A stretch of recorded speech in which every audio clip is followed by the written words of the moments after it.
কিছুদিন পরে তো আমাদের বার কাউন্সিল ভাইবা পরীক্ষা অনুষ্ঠিত হবে, রাইট? আপনি ভাইবা পরীক্ষার্থী, আচ্ছা আপনার টার্গেট কি? আপনি কি ভাইবা বোর্ডকে জানাবেন যে আমি দুনিয়ার সব কিছু জানি স্যার, এটা জানাবেন? নাকি ভাইবা বোর্ড আপনাকে যা জিজ্ঞেস করবে আপনি সেটা পারবেন? মানে সিম্পল, যে আপনি কি ভাইবাতে পাশ করতে চাচ্ছেন নাকি জ্ঞানের পাহাড় গড়তে চাচ্ছেন, বাসায় পড়াশোনা করে, কোনটা চাচ্ছেন? আপনি কি এটা চাচ্ছেন কি না যে আপনি লক্ষ লক্ষ লিগ্যাল টার্ম পড়বেন? আপনি কি এটা চাচ্ছেন কি না লক্ষ লক্ষ সংক্ষিপ্ত বর্ণের ফুল মিনিং পড়বেন? আপনি কি এটা চাচ্ছেন কি না যে আন্তর্জাতিক পর্যায়ে যত ঘটনাগুলো ঘটতেছে বা 2000 বছর আগে ঘটে গেছে আপনি সেগুলো ফার্স্ট টু লাস্ট জানতে চান? আপনি কি এটা চান কি না যে বাংলাদেশের আদ্যপ্রান্ত থেকে শুরু করে বাঙালির ইতিহাসে যাহা কিছু আছে সমস্ত কিছু জানতে চান? আমি যেটা বোঝাতে চাচ্ছি সেটা হচ্ছে যে আপনি কি জ্ঞানের সমুদ্র নিয়ে ভাইবা বোর্ডে যাবেন, নাকি ভাইবা বোর্ড যেই ধরনের প্রশ্ন জিজ্ঞাসা করতে পারে সেই ধরনের কোশ্চেনের প্রিপারেশন নিয়ে যাবেন? আপনি কোনটা করবেন? আপনি যদি কোশ্চেনের প্রিপারেশন নিয়ে যান, সম্ভাব্য প্রশ্নের প্রিপারেশন নিয়ে যান, তাহলে আমার পক্ষ থেকে আপনাকে ওয়েলকাম। কারণ আমি ব্যক্তি মিঠুন সাহা এমন একজন ব্যক্তি, আমি জ্ঞানে বিশ্বাস করি, বাট ততটুকু জ্ঞানে বিশ্বাস করি যতটুকু দিয়ে আমার সার্টিফিকেট অর্জন হবে, আমার কর্মস্পৃহা বাড়বে, আমার পেটে ভাত জুটবে, আমার বার কাউন্সিল লাইসেন্স জুটবে, বা আমি যেই চাকরির এক্সপেকটেশন করি বা আমি যেই কোম্পানির এক্সপেকটেশন করি ততটুকু অর্জন হবে, এর চাইতে বেশি না।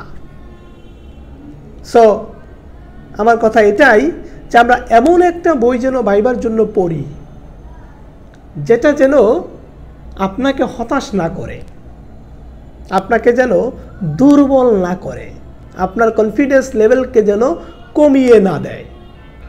গাদি গাদি জ্ঞান অর্জন করবেন এমন একটা বই যদি পড়েন তাহলে দেখবেন যে আপনার কনফিডেন্স লেভেলটা সরে যাবে। এমনও কিছু ভাইবা বই আছে যেখানে আপনি পিলিতে যে তথ্যটা পড়েন নাই, রিটেনে যে তথ্যটা পড়েন নাই, সেই তথ্যটা আবার ল আকারে ভাইবা বইতে দেওয়া আছে। তাহলে দেখেন যে মূলত আপনার কোনো বই পড়ার দরকার নাই। আপনার পিলিতে যে প্রিপারেশন নিছেন এবং রিটেনে যে প্রিপারেশন নিছেন আপনি সেটাই পড়েন। আপনার কোনো গাইড, আপনার টাকা নষ্ট করার কোনো দরকার নাই। আপনি জাস্ট প্রিলি এবং রিটেনের জন্য যে প্রস্তুতি নিছেন সেটাই পড়েন। তবে হ্যাঁ, ভাইবা গাইড পড়ার কারণ আছে যে আপনাকে কোশ্চেন প্যাটার্নটা বুঝতে হবে, আপনাকে রিয়েল ভাইবা সম্পর্কে অভিজ্ঞতা অর্জন করতে হবে। অভিজ্ঞরা অর্থাৎ যারা ভাইবা বোর্ড ফেস করছে তারা কিভাবে ফেস করছে, তাদেরকে কী ধরনের কোশ্চেন করা হয়েছে, এগুলো আপনার জানা দরকার। এই কারণে জাস্ট কোশ্চেন প্যাটার্নটা জানার জন্য বা কোন জায়গাগুলো ইম্পর্টেন্ট সেই জায়গাগুলো জানার জন্য আপনাকে একটা ভাইবা গাইড অনুসরণ করতে হয়। কিন্তু মূলত আপনাকে কোনো ভাইবা গাইড অনুসরণ করার কোনো দরকার নাই, কোনো দরকার নাই, কোনো দরকার নাই।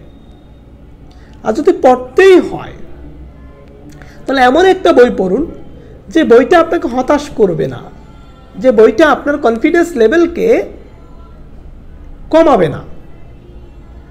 আর ভাইবার জন্য প্রিপারেশন বলতে আমি যেটা বুঝি কনফিডেন্স লেভেল বাসা থেকে বাড়িয়ে যাওয়া, এটা হচ্ছে ভাইবা বোর্ডের মূল প্রিপারেশন, কনফিডেন্স। কারণ আপনি নিজেও জানেন না বা কোনো লেখক জানে না ভাইবা আপনাকে কি প্রশ্ন করবে।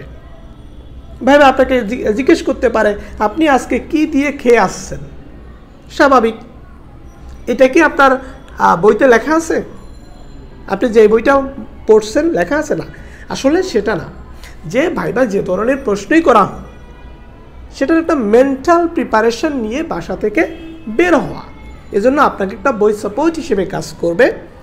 আর আমি যেহেতু আপনাদের নিয়ে কাজ করি, আমি আপনাদের জন্য লিখছিলাম কি ল ভাইভা ম্যাজিক 310 পৃষ্ঠার একটা বই, এবং এটার সাথে আমি দিচ্ছি কি ফ্রিতে দিচ্ছি, এই যে ফ্রিতে দিচ্ছি কেস ডায়েরি। ওকে, তো আমি এখন এই বইটার কথা কেন বলি যে 310 পৃষ্ঠার একটা বই, আমি এখানে অতিরিক্ত কোনো তথ্য দিই নেই ভাই।